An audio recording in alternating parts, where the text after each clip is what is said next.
हाँ बापट। सर, अमजद खान नाम का अपराधी जो परोल पर बाहर आया था, जब से बाहर आया यहाँ पर हाजिरी देने नहीं आ रहा। क्या? कितने दिन से गायब है अमजद? सर, 15 दिन पहले वो परोल पर बाहर आया था। उस बीच उसकी बीवी का जन्मदिन था और पिछले 15 दिन से ही वो गायब है। फाइल लेके आओ उसकी। Yes sir.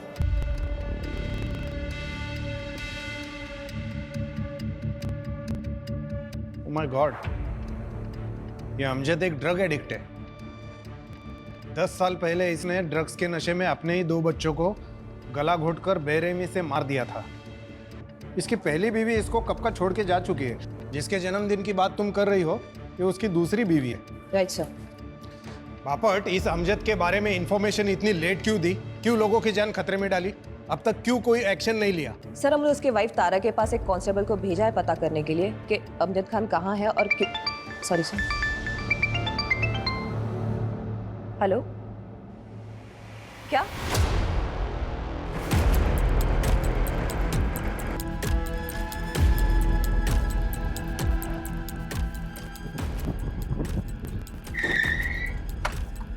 यहाँ पे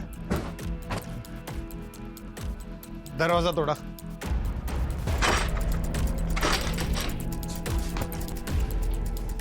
सर्च करो पूरा घर पाटिल, और ये खिड़की खोलो।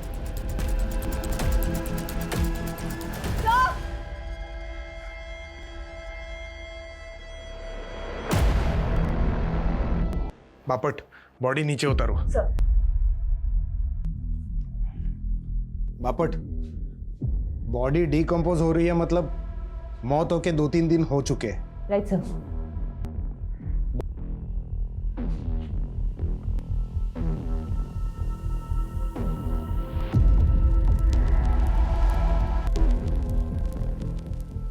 एक काम करो, इस स्टूल की और बॉडी की हाइट मेजर करो। Sir. I have a strong doubt कि इस स्टूल पर चढ़ने के बाद भी इसका हाथ ऊपर तक पहुंचा होगा। सर, आसपास के लोगों का कहना है उन्होंने अमजद को देखा था यहाँ।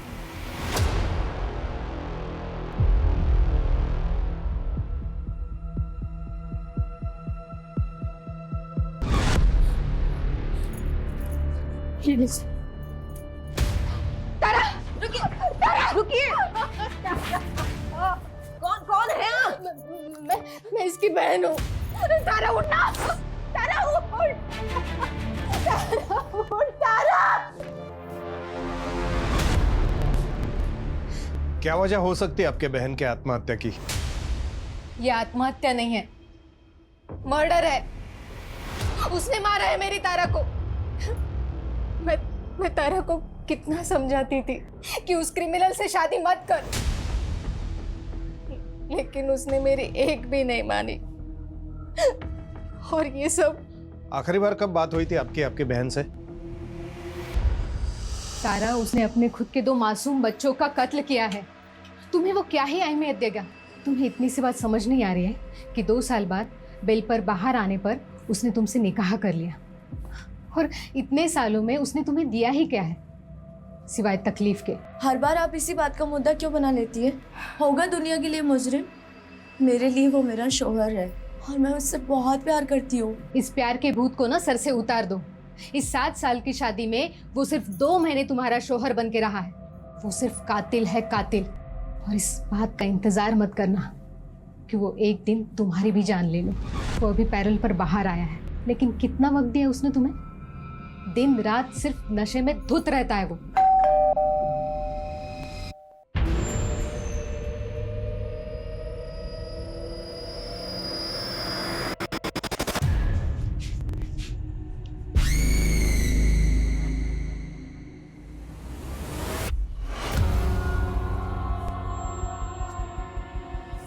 उस दिन भी नशे में धुत था वो।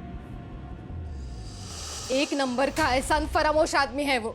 मेरी तारा ने क्या कुछ नहीं किया उसके लिए, फिर भी उसे मारता रहा, पीटता रहा, कभी रुका ही नहीं। बापट, हमारी मुश्किलें बढ़ने वाली है। कोर्ट हमसे सवाल करेगा। ये अमजद एक हार्ड एंडेड क्रिमिनल है। हो सकता है ये तारा के मर्डर के पीछे भी वही हो। इस अमजद को किसी भी हाल में पकड़ना होगा, इससे पहले कि वो और क्राइम करे। एक काम करो, इन 10 सालों में उसने क्या किया, कहाँ गया, किससे मिला, सब पता कर। अम्मी, अब्बू, जल्दी आइए ना। अरे आ रहे हैं भाई। अम्मी, मेरी प्यारी अम्मी, अल्लाह ने उन्हें सुपरमैन बनाया है। वो दिन रात हम सब का ख्याल रखती है पर कभी नहीं थकती है। अरे भाईजान, अम्मी तो औरत है, वो कैसे सुपरमैन हो सकती है? वो तो सुपर वुमन है ना? तौफीक में लिखा आपने बहुत खूब है, लेकिन एक बात बताइए, सब कुछ आपने अम्मी के लिए लिख दिया, अपने अब्बू के लिए कुछ नहीं? आम यहाँ एक दो तारीफ के लफ्ज हमारे लिए भी कह देते। नहीं नहीं अब्बू, भाईजान नहीं, मैं आपके लिए लिखूंगी, वो भी ढेर सारा और अच्छा अच्छा। अभी तुम लोगों का मुशायरा खत्म हो गया हो तो चले? देर हो रही है, तुम्हें स्कूल के लिए और मुझे काम पे भी जाना है। अच्छा, टिफिन दोनों का बैग में रख दिया है, बाहर का कोई कचरा नहीं खाओगे, ठीक है? यही खाना है। ठीक है अम्मी। ठीक है अम्मी। देखो भाई, अगर तुम दोनों ने अपनी अम्मी की बात मानी तो आज शाम को मैं तुम दोनों को तुम्हारी फेवरेट भेल खिला सकता हूँ। आओ। अरे जल्दी आ, चलो चलो चलो, बाय।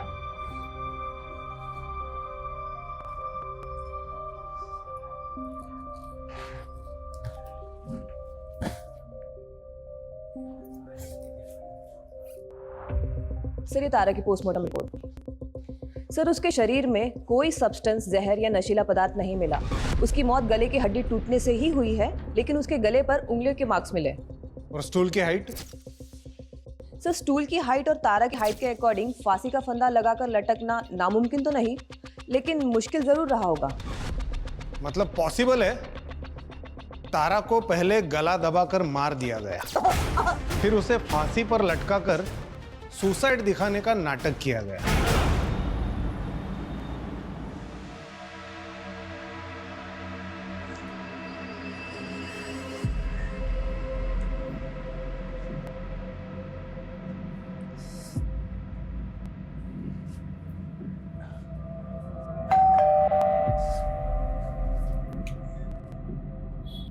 सर, मैं वो औरतों की जरूरत का सामान बेचती हूँ, आपके घर में कोई औरत है तो प्लीज बुला दीजिए।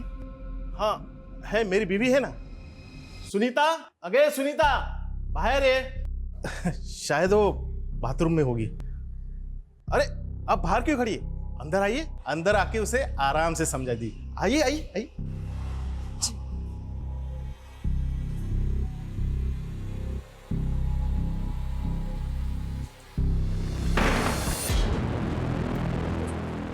सर, वो आपकी वाइफ को बुला दीजिए। होगी तो आएगी ना।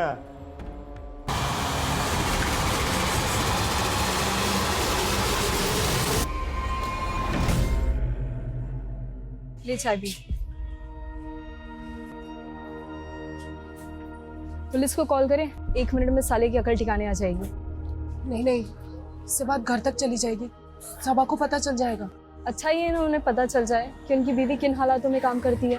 कम से कम काम तो ढूंढेंगे जल्द से जल्द। काम तो वो ढूंढ ही रहे हैं, लेकिन उन्हें ये बात पता चलेगी ना तो मुझे भी घर बैठा देंगे। बच्चों की पढ़ाई, घर का खर्चा, ये सब कैसे चलेगा? मेरे बच्चों को अच्छे से अच्छी पढ़ाई मिले ताकि वो आगे जाके कुछ बन जाए। इसके लिए मुझे जो बर्दाश्त करना पड़ेगा ना, मैं कर लूंगी।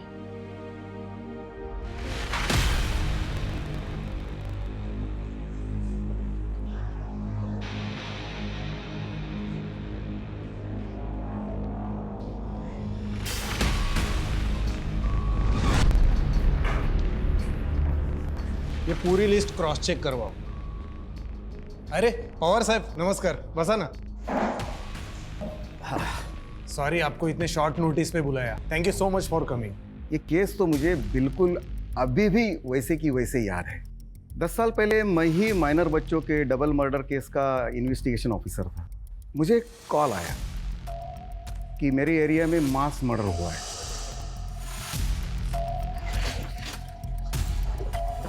साहेब बघा, आग आ रहा है।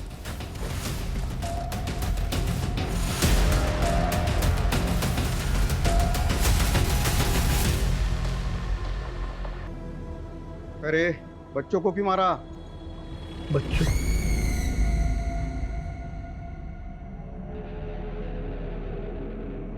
रुमान, अपने ही बच्चों को मारकर उनका मर्डर करके इनोसेंट बनने का नाटक कर रहा है? मैंने ये क्या किया? मैंने अपने दोनों बच्चों को मार दिया। ए ड्रामेबाज, चला गया गाड़ी टगाला, बॉडी पोस्टमार्टम के लिए भेज दो। दोनों बच्चों को गला दबाकर मारा गया था। फॉरेंसिक में तो बिल्कुल क्लियर था कि पूरे घर में बच्चे और अमजद के ही फिंगरप्रिंट्स थे और उसके ब्लड में भी बहुत ही हाई लेवल के ड्रग्स थे। जब उसको गिरफ्तार किया तब वो तो नशे में धूत था और जब बच्चों का अंतिम संस्कार हुआ तब वो कस्टडी में था और उसने डिमांड तक नहीं की वहां जाने की। पवार साहब, हमें डाउट है कि तारा का मर्डर भी उसी ने किया है। तारा के गले पर फिंगरप्रिंट्स मिले हैं हमें। प्रॉब्लम यह है कि इतना खतरनाक गुनहगार गायब झालाय और पता नहीं वो आगे जाके क्या करेगा।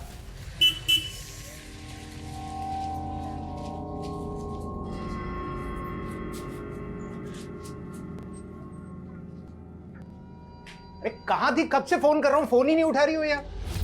कहाँ थी मतलब? काम पे थी ना, फोन साइलेंट है इसलिए पता नहीं चला। अरे वो तौफीक और रजिया अभी तक स्कूल से घर नहीं लौटे। क्या मतलब? घर नहीं लौटे मतलब क्या? आप ही जाते हो ना उन्हें लेने के लिए? अरे वो मैं थोड़ा सा लेट हो गया था, वहां गया तो गार्ड ने बोला कि बच्चे तो घर के लिए निकल गए स्कूल से। अरे ऐसे कैसे निकल गए?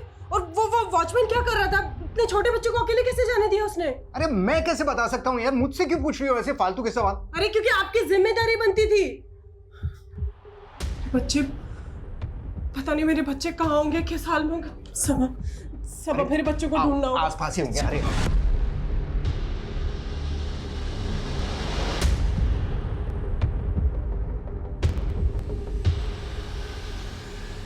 ठीक है सर, मैं फाइल भिजवाता हूँ। आप जाएं, बैठिए। सर ये तौफीक और रजिया हमारे बच्चे हैं सर। सर ये अभी तक स्कूल से घर नहीं लौटे।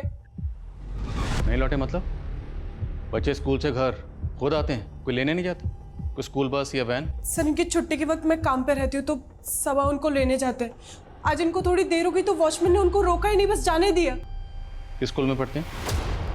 सर मैंने दोनों बच्चों को रोकने की कोशिश की, दोनों बच्चों ने मुझे बेवकूफ़ बनाया और वहाँ से भाग गए सर, और मैं कुछ नहीं कर पाया। अंकल जाने दो ना, हम बड़े हो गए हैं, हम अपने घर खुद से जा सकते हैं। मुझे मालूम है तुम दोनों बड़े हो गए हो, पर अभी चुपचाप वहाँ बैठो। जब तक तुम दोनों को लेने नहीं आता तब तक वहाँ से हिलोगे भी नहीं। चलो बैठो। भाईजान भागो! अरे बच्चों, अरे बच्चों!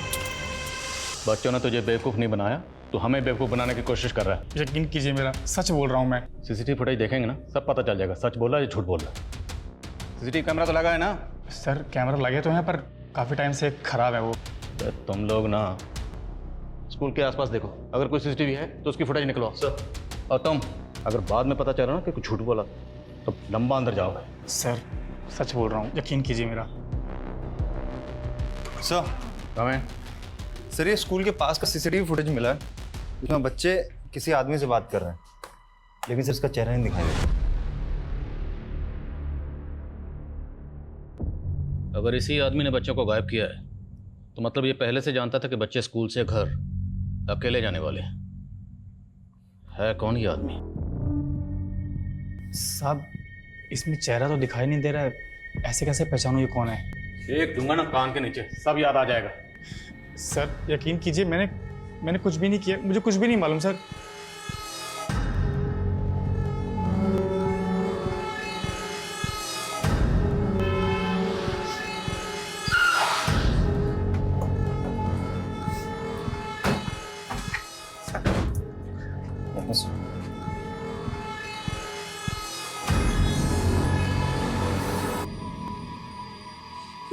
ये कौन है ये आदमी?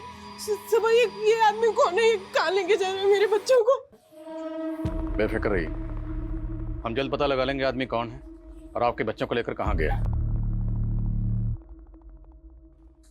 अरे सब कुछ अकेले करती हूँ मैं, आपका, बच्चों का, घर का, सबका। इतनी जिल्लत बर्दाश्त करके 4 पैसे कमा के लाती हूँ कि गुजारा हो सके हमारा।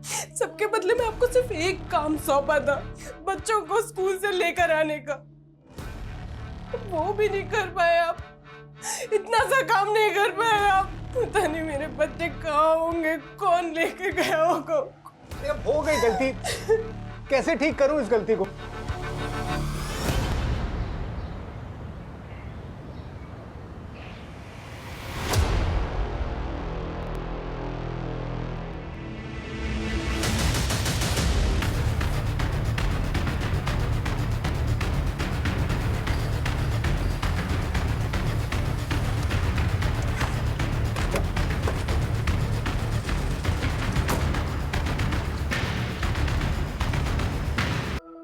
बच्चों के गले पे निशान, शायद गला दबा के मारा गया। सर बॉडी की स्टिफनेस को देख के लग रहा है मर्डर 4-5 घंटे पहले हो चुका है। वहशी दरिंदा कौन है जो इन दोनों बच्चों को बहला फुसला कर अपने साथ ले गया, जान से मारा और मारने के बाद दोनों लाशें यहाँ फेंक, दोनों बॉडीज को पोस्टमार्टम के लिए भेजो। सर मैं नहीं जी पाऊंगी, मेरे बच्चों में मेरे बच्चे, मैं मर जाऊंगी, संभाल खुद। मेरे बच्चों के बिना मैं नहीं जी पाऊंगी, मेरे बच्चे। सारी गलती मेरी है। अगर किसी को मरना चाहिए तो मुझे मरना चाहिए, मुझे कोई हक नहीं है जीने का। मेरे बच्चों का ख्याल नहीं, मैं मर जाऊं, मेरे बच्चों का। नाज, नाज, नाज, नाज।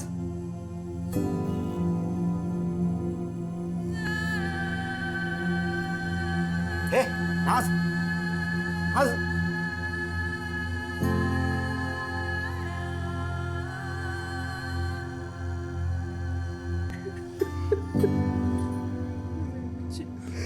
सबा मेरे बच्चे, मेरे बच्चे।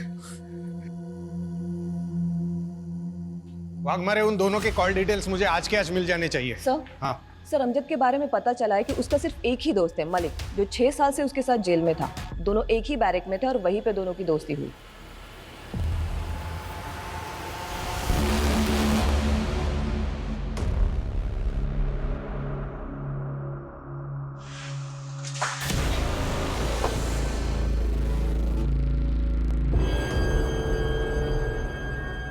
मुझे तो यकीन ही नहीं हो रहा है तारा इस दुनिया में नहीं रही।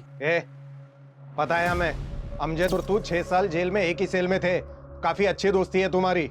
चल बता, अमजद क्या प्लान कर रहा था आणि आता कुठे है तू? साहब कुछ बोल नहीं सकते उसके बारे में, कोई भरोसा नहीं है उसका, वो कब क्या करेगा, बहुत उल्टी खोपड़ी का आदमी है वो। खत्म कर बाकी सब खत्म कर दूंगा, सब तबाह कर दूंगा मैं। अमजद होश में आ। अरे अपने 2 बच्चों को तो मार चुका है, और किसको खत्म करेगा, किसको तबाह करेगा तू? और हाँ, मैंने अपने दोनों बच्चों को मार दिया। अब क्या करूं मैं? किसको मारूं? हाँ? खुद को मार दो। अमजद, अमजद क्या कर रहा है अमजद? मलिक, बच्चों की बात याद आती है यार। पता नहीं कब और कैसे इतना नशा कर लिया कि अपने बच्चों को ही मार दिया। अब क्या करूं बोल, किसके लिए जीऊं मैं? अमजद मेरे भाई, भूल जा अपने गुजरे हुए कल को। आज मैं जी भाई, आज मैं जी। अरे इतनी प्यारी बीवी मिली है तुझे तारा, जो सब कुछ जानते हुए भी तुझसे इतनी मोहब्बत करती है। अमजद तुझे उसके लिए जीना होगा। हाँ तारा, तारा मुझे प्यार कर, मुझे बहुत प्यार करती हो। मुझे तो यकीन ही नहीं हो रहा कि उसने तारा को मार दिया। मैं जब बेल पे बाहर आ रहा था तो वो मुझसे गिड़गिड़ा के कह रहा था कि मैं जाके तारा से मिलूं, उसका ख्याल रखूं। तो तू मिला था तारा से? हाँ साहब। जी सलाम वालेकुम, मैं मलिक, अमजद का दोस्त। अरे वालेकुम अस्सलाम, जानती हूँ आपको, बहुत सुना है आपके बारे में अमजद से। आइए ना, अंदर आइए। अमजद को बहुत फिक्र रहती है आपकी, बार बार जेल में आप ही का नाम लेता रहता है। मैं जब बेल पे बाहर आ रहा था तो उसने कम से कम 1000 बार बोला होगा मुझे कि मैं आपसे आके मिलूं, आपकी जरूरतों को समझ लूं। प्लीज।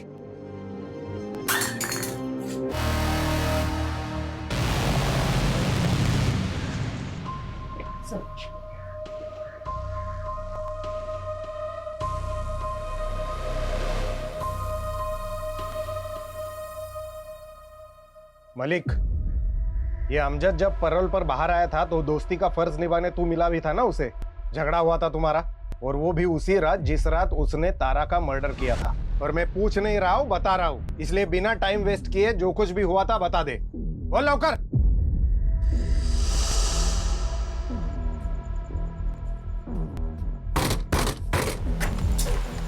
अमजद, तू यहाँ? साले कमीने, दोस्त बोलता है मेरे को, पीठ में छुरा भोंक दिया दोस्त के। क्या बोला था? मेरी तारा का ख्याल रखना। गद्दारी करती है। अरे चुप कर साले नशेड़ी, कुछ भी बकवास करता रहता है। क्या बोला उसको? तू मेरे को रूखा रूखा जवाब क्या को देती है? मेरे को पहला जैसा प्यार नहीं करती है। मेरे को हगालती क्या को? साले हमेशा ऐसे गुस्से में ही घूमेगा। अरे जरा शांत दिमाग से बैठकर सोच लिया कर कभी। 6 साल हो गए तुम लोगों के निकाह को। निकाह के बाद से तू जेल में है। क्यों वो तेरा इंतजार करेगी इतना? हो सकता है वो किसी और को चाहने लगी हो, किसी और से प्यार करने लगी। वो मेरे अलावा किसी से प्यार नहीं कर सकती, मुझे नहीं छोड़ सकती। और सुन ना, मैं उसे छोड़ नहीं दूंगा, मैं सबको सीधा कर दूंगा। ये अमजद पैरोल पे बाहर आया ताकि तारा के साथ वक्त बिता सके, उसका जन्मदिन मना सके। लेकिन बाद में उसको पता चला कि तारा को अब उसमें कोई इंटरेस्ट नहीं है, शायद उसके लाइफ में कोई और आ गया है। इसलिए गुस्से में आकर उसने तारा का गला दबाकर मार दिया और लटका कर सुसाइड दिखाने की कोशिश की और गायब हो गया। लेकिन ये अमजद अब है कहां और क्या करने वाला है कुछ नहीं पता।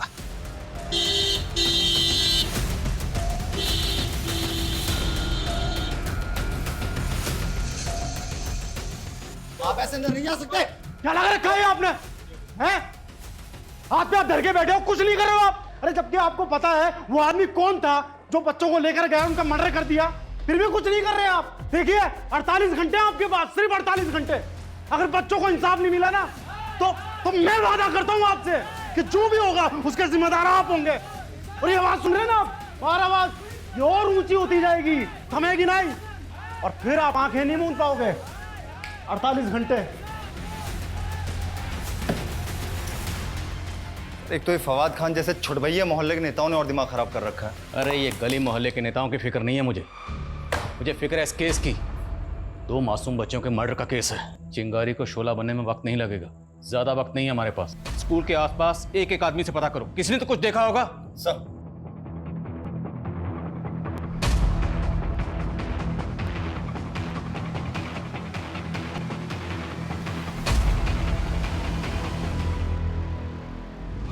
साहब मैं देखा उस आदमी को, बनता सा लग रहा था, बड़ी दाढ़ी थी।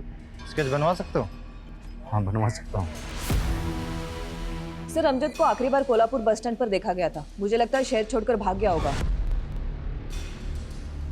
लेकिन भाग कर गया कहां होगा? ठीक है, ये स्केच डिपार्टमेंट की साइट पे अपलोड करो, शायद कहीं से कोई इन्फॉर्मेशन मिले। किसी भी तरह से पता करो ये आदमी कौन है। तो छोटे मासूम बच्चों की मौत का मामला है, केस को हल्के में नहीं ले सकते। इस स्केच को बच्चों के घर वालों को दिखाते हैं, शायद वो बता पाए कि आदमी कौन है। सर नहीं सर, मैंने इसे कभी नहीं देखा। सर ये मेरे बच्चों को कैसे जानता है पता नहीं। हमारी दुनिया तहस नहस कर दी सर, सब उजाड़ दिया।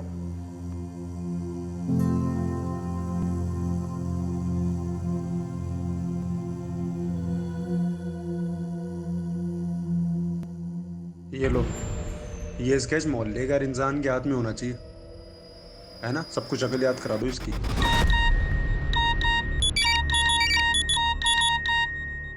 तुम सबके सब लोग कर क्या रहे हो? सो रहे हो क्या?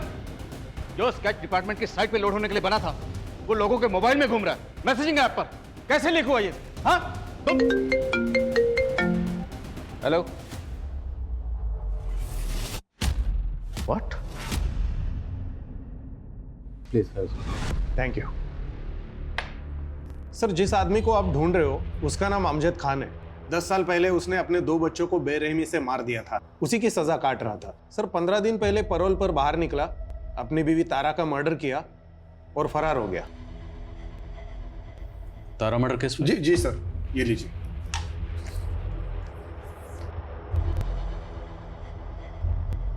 सर ये अमजद खान है और ये तारा उसकी दूसरी बीवी, और सर ये 2 बच्चे जिनको अमजद ने मार दिया था।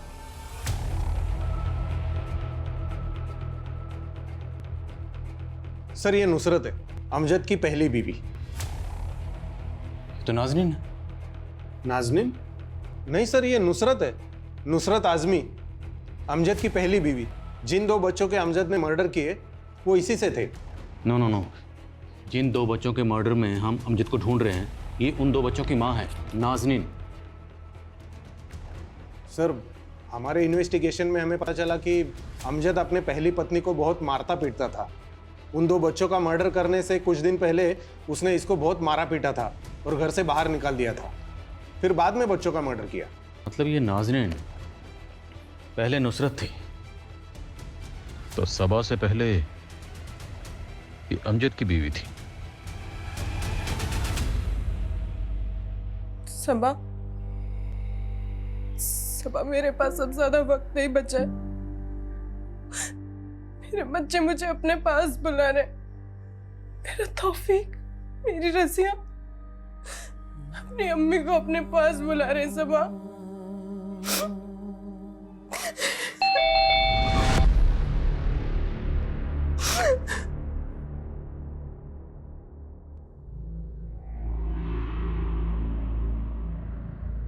उस वीडियो में आपके बच्चों के साथ जाते हुए जो आदमी दिखाई दे रहा है, ये उस आदमी का स्केच है।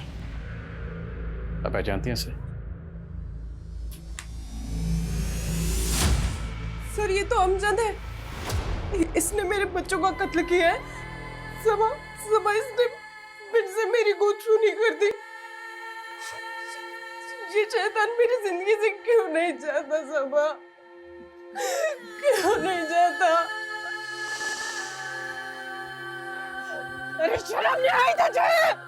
अपनी औलाद को खा के तुझे शर्म नहीं आएगा? तुझे अगर फांसी भी हो जाएगी ना तो भी मुझे सुकून नहीं मिलेगा।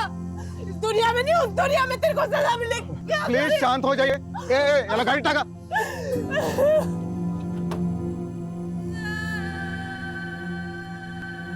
मैं उस इंसान के साये से भी दूर जाना चाहती थी, इसलिए मैंने उस घर से अपने बच्चों की यादें समेटी और वहां से निकल गई। और मैं फिर यहाँ आ गई, अपनी खाला के घर। सबा मेरी खाला के पड़ोसी थे। अमजद की औलाद तौफीक मेरी गोद में होते हुए भी सबा ने मुझसे मोहब्बत की, मेरे लिए निकाह का पैगाम भेजा। खाला के समझाने के बाद मैंने सबा से निकाह कर लिया और शादी के कुछ साल बाद रज़िया पैदा हुई। बहुत खुशहाल परिवार था सर हमारा, लेकिन इस अमजद ने इसने एक बार फिर से मेरी गोद चूनी कर दी। सब कुछ खत्म कर दिया इसने।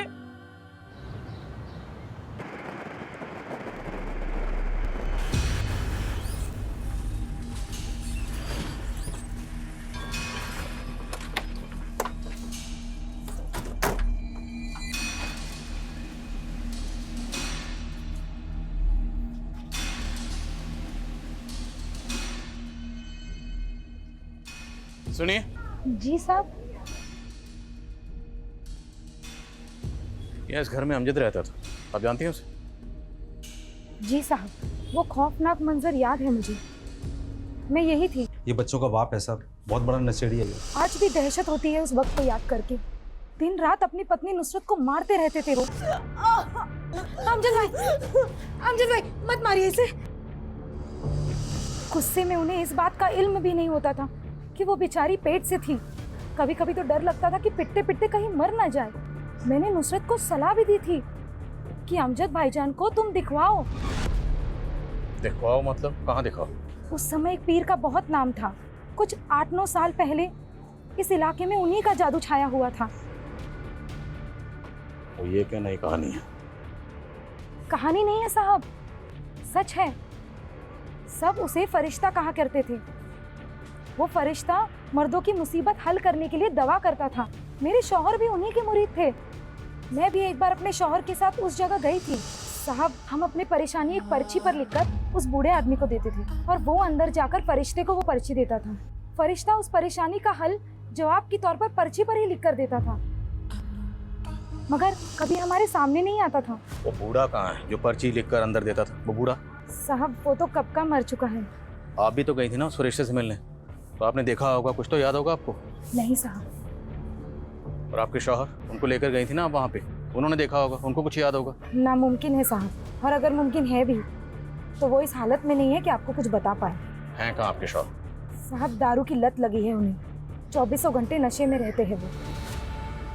नमस्कार। हेलो, कुछ पूछना है आपसे। 10 साल पहले आप जिस फरिश्ते के यहाँ जाते थे उसका नाम या शक्ल या कुछ भी याद है? मैं अकेला थोड़ी जाता था, सब लोग जाते थे। तुम भी तो जाते थे उधर। दिमाग खराब है तुम्हारा? ज़्यादा पी लिया क्या? दिमाग भी मेरा ठीक है और याददाश्त भी ठीक है। मैंने बहुत देखा है वो फरिश्ते के वहाँ चक्कर काटते, बहुत देखा है तुम लोगों को मैंने। तुम लोग मतलब वर्दी वाले, पुलिस वाले? सब पुलिस वाले जाते थे उधर, देखा है। नाम क्या है उस पुलिस वाले का? नाम मुझे याद नहीं है। अगर वो आदमी सच बोल रहा है तो मतलब शर्म आनी चाहिए। एक पुलिस वाला एक ढोंगी के यहाँ चक्कर काट रहा था। वो ना खुद सिर्फ उस बात को मान रहा था बल्कि अंधविश्वास को बढ़ावा भी दे रहा था। गवाह है हमारे पास, चश्मदीद गवाह, जिसने कई बार आपको वो आपके फरिश्ते के यहाँ चक्कर काटते हुए देखा। और हमें यह भी पता है कि अमजद के बच्चों के मर्डर केस की तहकीकात आप ही कर रहे थे।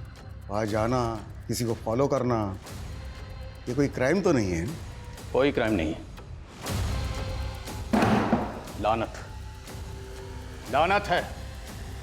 लानत समझते हैं? एक पढ़ा लिखा पुलिस वाला अंधविश्वास में यकीन करता है। और दूसरी बात, आपका वो जो फरिश्ता है ना, उसका पूरा कच्चा चिट्ठा हमारे पास है। डिपार्टमेंट के आदमी हो इसलिए इतनी उम्मीद तो कर सकता हूं कि कोऑपरेट करोगे। करेंगे ना कोऑपरेट? सुनिए, पहले पूरी बात सुनिए। अमजद के बच्चों की तहकीकात करते वक्त कहीं वो उस फरिश्ते की श्रद्धा तो आड़े में नहीं आ रही थी ना आपके? ये बघा तावड़े साहब, मैं एक जिम्मेदार और बेदाग ऑफिसर हूँ और मैंने वही रिपोर्ट किया जो मैंने क्राइम सीन पर देखा। और मेरी जगह पर और कोई भी ऑफिसर होता तो वो भी वही कंक्लूड करता। लेकिन असली कंक्लूजन अभी बाकी है और वो हम निकालेंगे।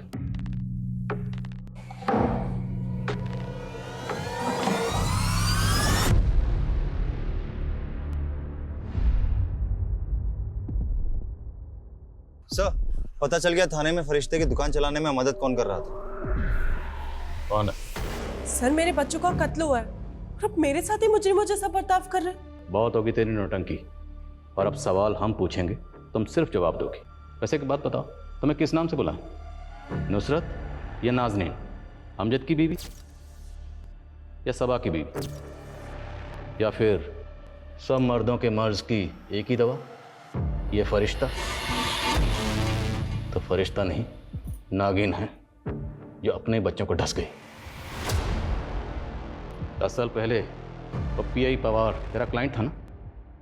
क्लाइंट नहीं, फॉलोवर। फॉलोअर नहीं, अंधविश्वासी। और पवार के अलावा तेरे कोल्हापुर में जितने क्लाइंट थे ना, सबकी लिस्ट है हमारे पास। उसकी भी, जिसकी मदद से तुम थाने में अपने कर्मकांड की दुकान चला रही थी। सबका पता चल गया। झूठ है सर, ये किसकी बात कर रहे हैं आप? मैं नहीं जानती किसी को।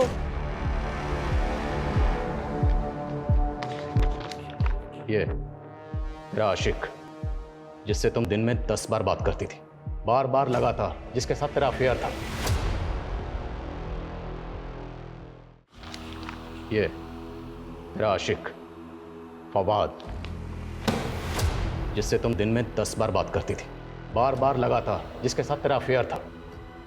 10 साल पहले तुमने अपने और अमजद के बच्चों का कत्ल किया और पीआई पवार के साथ मिलकर अमजद को ही फंसा दिया। और फिर कुछ दिन पहले यहाँ आकर अमजद के बेटे तौफीक और सबा की बेटी रजिया का कत्ल किया और एक बार फिर से अमजद को फंसा दिया, क्योंकि तुम जानती थी अमजद जमानत पर बाहर आया है, उस पर पहले ही अपने बच्चों के मर्डर का केस चल रहा है। तो इस बार भी पुलिस का शक उसी पे जाएगा, जबकि मर्डर किया तुमने।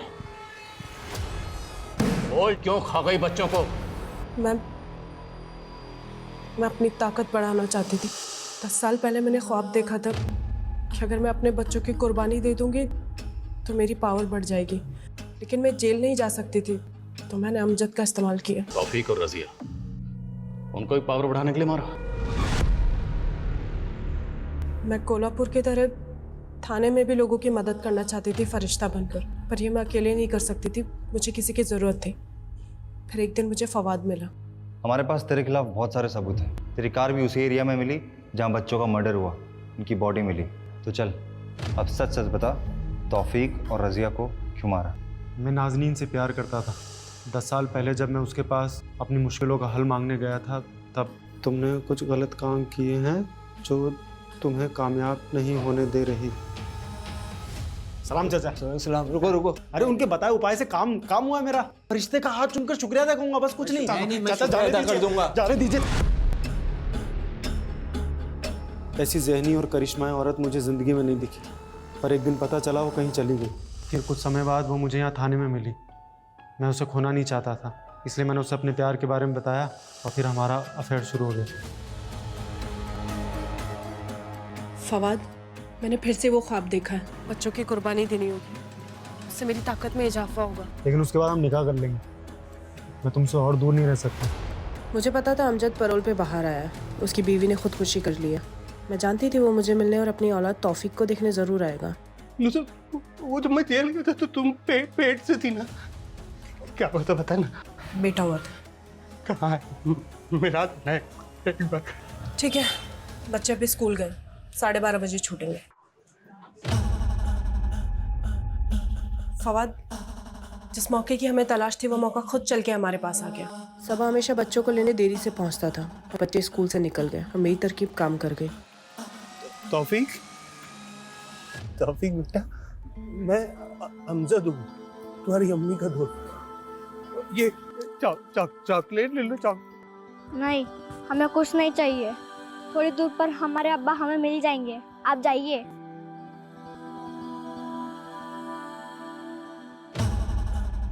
तुम लोग यहाँ कहाँ घूम रहे हो? तुम्हारी अम्मी तुम्हें कब से ढूंढ रही है, परेशान हो रही है। आओ मैं तुम्हें छोड़ देता हूँ, चलो।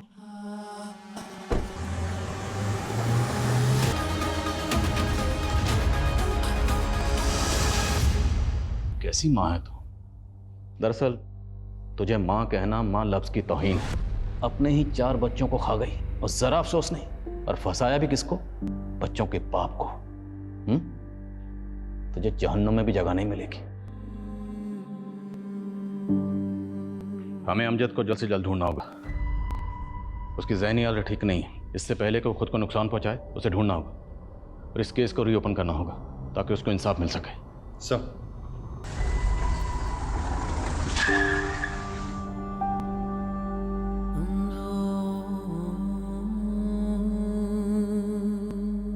अमजद सच बोल रहा था।